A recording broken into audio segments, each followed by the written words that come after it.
The final technique I'm going to share with you in Coloring Class 1 is called cross-hatching. And you should have this handout if you ordered our Caboodles class kit.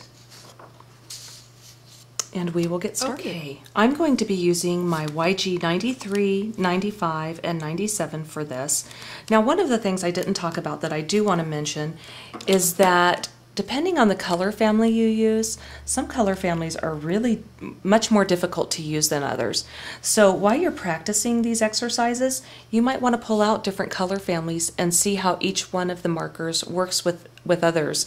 You're going to find that your reds and your purples and your pinks may not be as easy to blend and work with as, say, your YG greens and your blues. So that's something to keep in mind. If you find that you're having success with one palette and not another, there are some colors that are just more difficult to work with.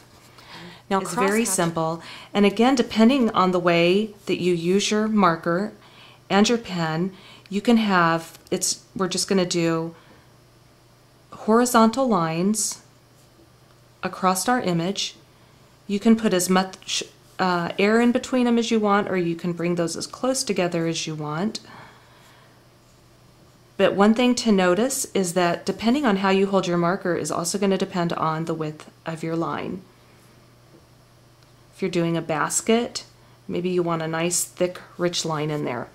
Then I'm going to turn my paper, I'm going to rotate it, I'm going to go horizontally then in the other direction.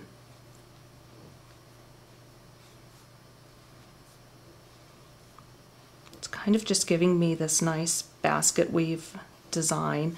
And remember, however I hold my marker determines the width of my crosshatch line. I'm going to take my medium color and I'm going to work to this tick mark here.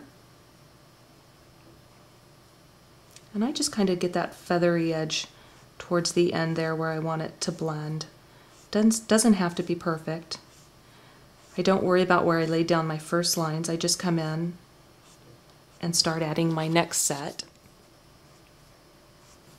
And then I'm going to continue the marks this way.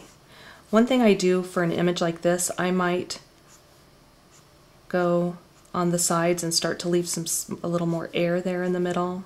Do this from the other direction. I rotate in. You could go in with your lighter color.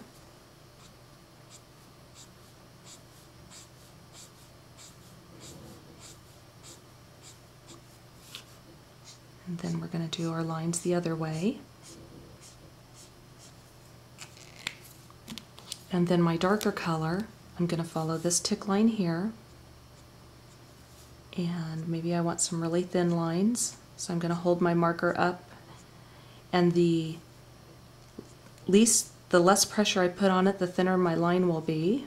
In my case, I'm going to rotate that, and I'm going to come back this way. And really that's all there is to cross-hatching. It's not a technique that you're going to use often, but it is a great one to have in your arsenal.